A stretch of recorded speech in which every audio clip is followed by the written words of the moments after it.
December 31, 1999, serial killer Lynn Sells slashed the throat of 10-year-old Krystal Surles and left her for dead.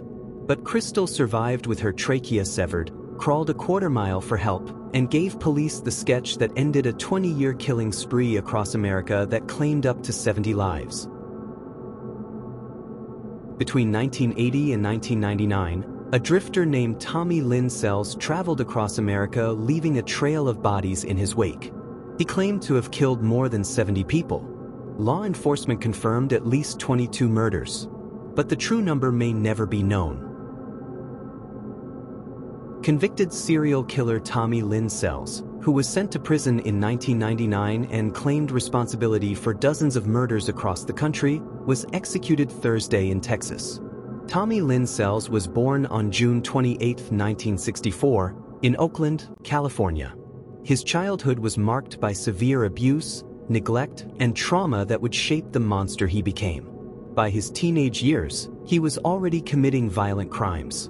What made Sells so dangerous was his transient lifestyle. He was a drifter, constantly moving from state to state, working odd jobs, meeting people briefly, and leaving behind victims that law enforcement agencies across the country couldn't connect to a single killer. His confirmed victims include families murdered in their homes, women sexually assaulted and killed, children brutally stabbed, random encounters that turned deadly. Amber Surles recalls that it was December 1999, and she was in first grade at the time. She and her older sister Krystal were staying with friends in Del Rio, Texas, waiting for their family in Kansas to move there with them. She was 7 years old, and her older sister Krystal was 10. They were just moving down to Del Rio, Texas to start a new life with their family. She remembers her sister as being kind of bossy, and the age difference was big. They just didn't get along very well. They stayed at the Harris family's house, and the Harrises had a big family, the oldest son Sean, and Justin, Lori, and Katie. They lived kind of out in the desert. There wasn't a lot of people close to them. It was off in the middle of nowhere. She was sleeping directly across the hallway from the room Krystal and Katie were sleeping in. She was going to sleep on the floor next to the bed, but they didn't want her in there and she was made to leave. When she couldn't sleep in the room, she was so mad. She remembers she just laid in bed for like 2 hours, just fuming. She was just so mad. She wanted to be in that room. She woke up to the sun coming through the window and sat up. She saw a lady singing in her room that she didn't know. The woman just handed her a pair of shorts and a purple tank top and said, "Put this on, we got to go." Directly, maybe 5 steps away from her door, was just a stream of blood. It looked like somebody was stumbling, was holding on to things. There was blood on the wall and it was just everywhere. And then there was more outside. She just remembers seeing it all the way down the front steps and just off into the street. She knew somebody was hurt. She saw the blood. She could see everybody crying. Everybody was frantic. She just wanted to know what was going on. On December 30th, 1999, at a home in Del Rio, Texas, 2 girls were preparing to have a sleepover together, 13-year-old Kaylene Harris, who went by Katie, and 10-year-old Krystal Surles. The Harris family lived in a trailer home west of Del Rio, Texas. They were a church-going family who had befriended Tommy Sells through their congregation. Sells visited the Harris home several times, asking Terry for counseling about his marital difficulties. Katie's father, Terry Harris, had traveled to Kansas to help another family move to Texas. Left at home were his wife, their children, and Krystal Surles and her younger sister, who were staying with the family. That night, Katie and Krystal were having a sleepover in Katie's bedroom. The younger children were asleep in other rooms. Everyone felt safe in their own home. But Lynn Sells had been watching. Early in the morning on December 31st, 1999, Sells secretly entered the Del Rio, Texas trailer home of Terry Harris. Sells was familiar with Harris's home, having previously visited Harris there. Armed with a butcher knife, Sells explored the residence. Sells moved through the darkened trailer until he found the bedroom where Katie and Krystal were sleeping. What happened next would be one of the most brutal attacks in his entire killing career. Kaylene Harris, 13, was sexually assaulted, stabbed 16 times, and her throat slashed by Sells after he broke into her trailer. Katie Harris died in her own bed, in her own home, murdered by a man her family had tried to help. But Sells wasn't finished. He turned his attention to 10-year-old Krystal Surles. What Krystal Surles endured that night, and what she did afterward, would make her one of the bravest survivors in true crime history. Sells also attacked Krystal Surles, who was at the same property, but she ultimately survived. Sells slashed Krystal's throat with the same butcher knife he had used to kill Katie. He cut so deep that he severed her trachea, her windpipe. He left her in the bedroom, believing she would die from the wound. But Krystal Surles refused to die.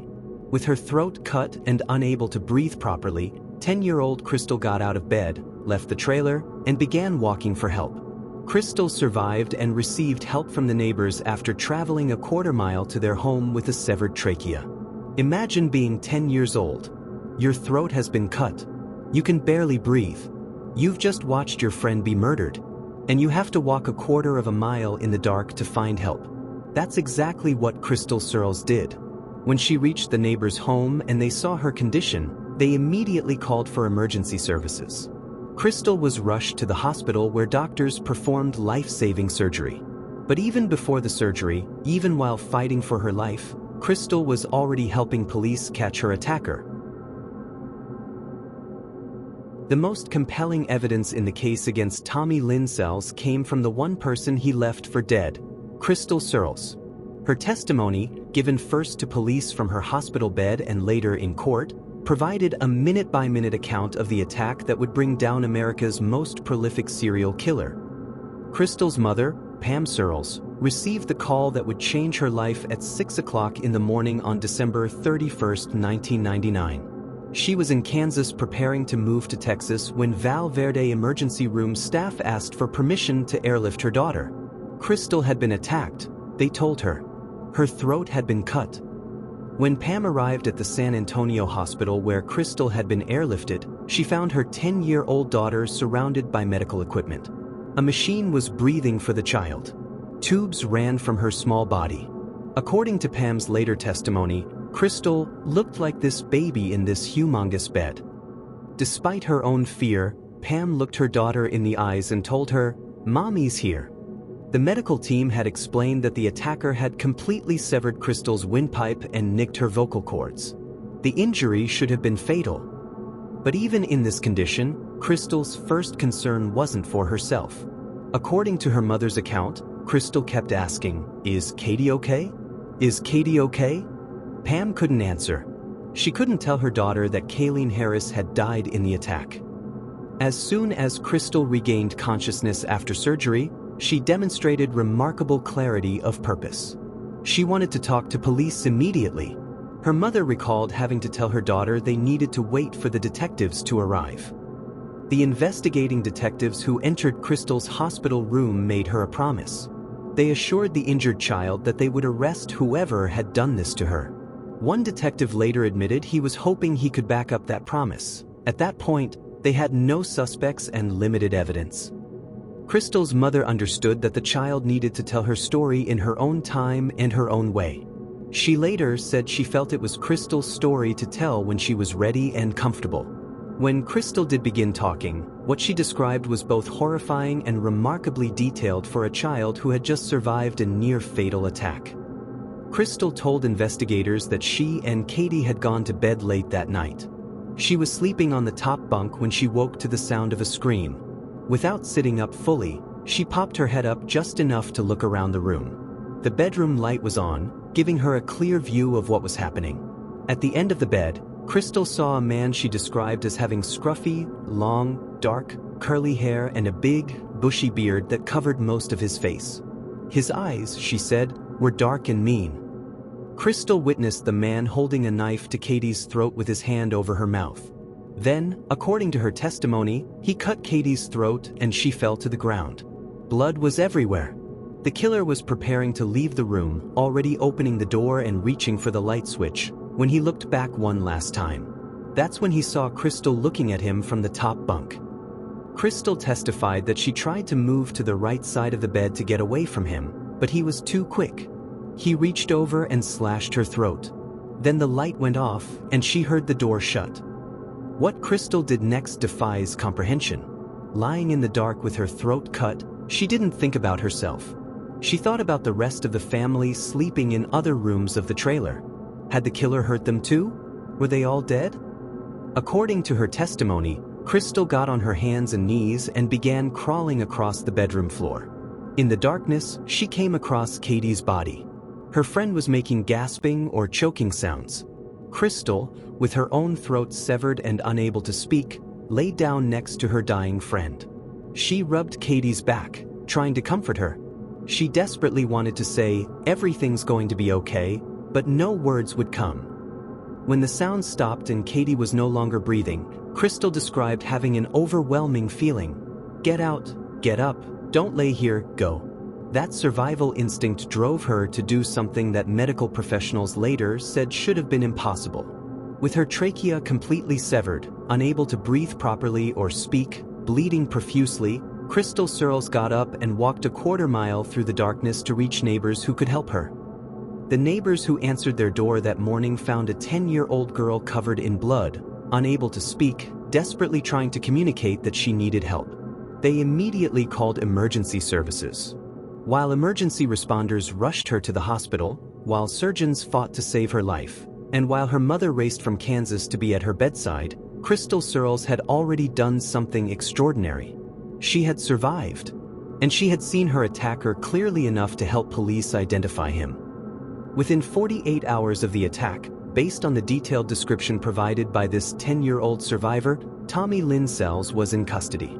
His 20-year killing spree was over because one intended victim refused to die and had the courage to help bring her attacker to justice. Krystal Surles' testimony would prove crucial in convicting Tommy Lynn Sells of capital murder. Her eyewitness account, her detailed description, and her unwavering courage in the face of unimaginable trauma helped secure the death penalty for one of America's most prolific serial killers. The child who should have died that night in Del Rio, Texas, instead became the survivor who stopped a coast-to-coast killer and brought justice not just for herself and Katie Harris, but for dozens of families across America who had lost loved ones to Tommy Lynn Sells. Krystal described what happened the night she escaped. "It was dark outside," she said. "I was in my pajamas, no shoes, nothing. And I just decided I saw a light in the distance. I was like, that's my goal. That's where I need to be."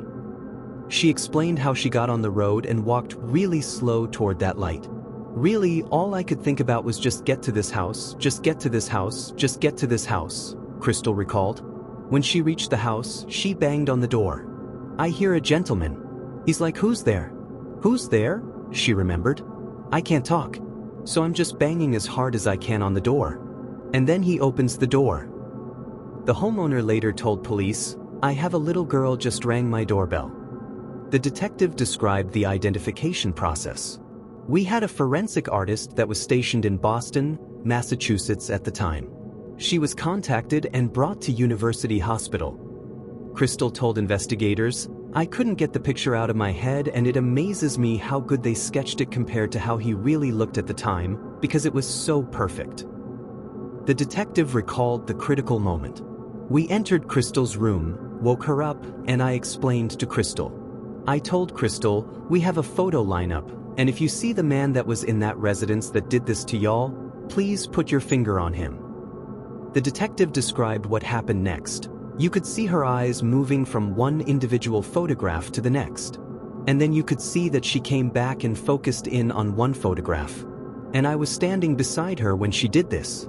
And Krystal took her right index finger and put it on the photograph of Tommy Lynn Sells.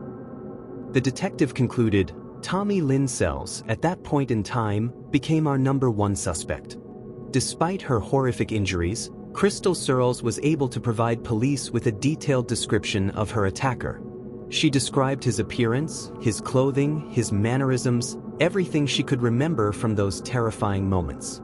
Surles informed neighbors and helped the police identify Sells. He was arrested on January 2, 2000. The sketch Krystal helped create was distributed to local law enforcement. Within hours, multiple people recognized the man in the sketch as Tommy Sells, the drifter who had been attending church with the Harris family. On January 2, 2000, just 2 days after the attack, police arrested Tommy Lynn Sells. The coast-to-coast killer's reign of terror was finally over, stopped by the courage of a 10-year-old girl who refused to become another one of his victims. During interrogation, Sells began confessing to murders across the country. Similar to Henry Lee Lucas, Sells confessed to murders that he had either not committed or could not be confirmed. He claimed to have killed over 70 people. Law enforcement from multiple states descended on Del Rio to interview Sells about unsolved murders in their jurisdictions. Cold cases that had remained unsolved for years suddenly had a suspect who could provide details only the killer would know. Sells was linked to the 1987 murder of Suzanne Corks in Illinois, the 1997 murder of 10-year-old Joel Kirkpatrick in Illinois, the brutal 1987 murder of the Dardeen family, multiple murders in Kentucky, Missouri, and Tennessee, and many more across the country. When Tommy Lynn Sells was brought into custody, the lead investigator couldn't believe what he was witnessing. He would later describe the moment, saying that once Tommy Lynn Sells was taken to the Valverde County Sheriff's Office, he was very willing to cooperate with them. Confessions were obtained from him, the investigator explained, as well as his agreement to do a walkthrough of the crime scene. Before beginning the walkthrough, the investigator needed to establish consent. He asked Sells directly, "Are you doing this walkthrough of your own free will?" Sells responded simply, "Oh, yes." The investigator acknowledged, "Okay." But something didn't sit right with him. The investigator later reflected on how odd it was. "Here this guy is under arrest for murder and attempted murder," he said, "and he's willing to cooperate with us to basically nail the nail in his coffin." At the crime scene, Sells walked investigators through every step of the murder. According to his own account, he walked over to the window. Lo and behold, he said, the window was left open that night, which allowed access a lot easier. He continued describing his movements. "Then I came over here," Sells told them, "and there's a little girl sleeping here." He paused, recounting how he stood there for a minute. And then, he said, he looked into another room where there were 2 girls sleeping. The investigator documented what Sells revealed. He explained which room the girls were lying in, the investigator recalled. He explained he walked over to the bottom bunk where Katie was lying. Then Sells described the actual murder. According to his confession, he cut her bra and cut the side of whatever she was wearing. "I stabbed her here," he said, "and then she jumped back." And then, he continued, he walked over and attacked again. As investigators pieced together the case, they developed a theory about why Sells targeted this home. According to the lead investigator, they felt like the motive in this murder and attack on Krystal was sexual assault. They did find out, he explained, that Sells was associated and friends with the Harris family. Because of this, the investigator said, they felt like he specifically targeted Katie. But there was something even more disturbing in Sells' confession. The investigator revealed that it's frightening that Sells had also made a comment that he actually thought about killing the 6 people that were in the trailer. Following his arrest, Sells was being transported to jail. The investigator remembered that following Tommy's arrest and on the way to jail, he was pretty quiet. But then Sells said something that stopped everyone cold. According to the investigator, what kind of took them back more than anything was his comment. Sells had asked, "I guess you want to know about the other murders." Other murders? Not one. Multiple. A journalist covering the case saw an opportunity and made an unusual request. The journalist later explained their thinking, saying they asked the Rangers if they could sit in on an interrogation, not knowing what their answer would be. But, the journalist continued, "I'm a smart enough journalist to know that in all the years I've worked in the news business, I've never sat in on an interrogation." The journalist admitted it was a reporter's instinct to ask for things that they normally can't have. The lead investigator faced a difficult decision. He later explained that in all his years of investigations, he'd never allowed journalists in the same room with suspects. But, he said, they knew at this point in time that they could use assistance from getting his story out nationwide in hopes of finding other victims who possibly could have survived. What happened in that interrogation room would haunt everyone present. The journalists described the experience, saying they sat in an interrogation room for hours, listening to Lynn Sells go from state to state to state, talking about the people he killed, the men he killed, the women he killed, the children he killed. At one point, Sells casually mentioned another crime. According to his statement, this is 2 females, and it happened in 91 close to Cabin Creek. For the investigator, this was the moment of terrible clarity. That's when I realized, he said, we were dealing with a serial killer, a cold-blooded serial killer. Sells even explained his own philosophy. He told investigators that his daddy told him a long time ago that dead men tell no tales. And, Sells added, I remember that to this day. The investigation into Sells' other crimes would take months. According to the lead investigator, they spent the next 9 months with Sells on additional homicides that he claimed to have committed. In the months and months that they spent with Sells, the investigator explained, they confirmed that he has committed 22 total murders. 22 confirmed murders. But investigators believe there were likely many more. The journalist who witnessed the interrogations struggled with the emotional weight of the story. You know, the journalist said, you cover a story like this. I have to tell you, if you have children, you place your children in their situation. They were helpless, the journalist explained. They were sleeping, they were totally vulnerable. And you've got this deranged killer climbing through the window with a knife. The journalist added that the knife was the ugliest looking knife they'd ever seen in their life. I don't think it gets any scarier than that, they concluded. When Sells was finally convicted and sentenced, the community felt a sense of relief. The investigator reflected on the public's reaction, saying that people were happy to know that this man was no longer going to be in society. This man, he emphasized, was no longer going to be able to kill men, women, and children again. But for Krystal Surles, the 10-year-old survivor who had witnessed her sister's murder and barely escaped with her own life, the journey was far from over. Years later, she reflected on what it took to face her sister's killer. Going back to Kansas was a relief, she said, but at the same time, she knew that she had to eventually go back to Texas and testify in front of him. But, Krystal added with remarkable strength, you know, I was ready. I felt ready to do it. After deliberating slightly more than an hour Monday, a Val Verde County jury convicted Lynn Sells of capital murder for the 1999 knife assault that left a 13-year-old girl dead and her 10-year-old friend with a slit throat. The evidence against Sells was overwhelming. Krystal's testimony, forensic evidence, and Sells' own confessions left no doubt about his guilt.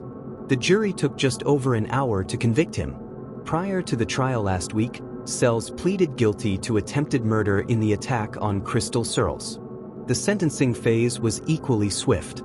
The jury recommended death, and the judge agreed. Lynn Sells was sentenced to death for the murder of Kaylene Harris.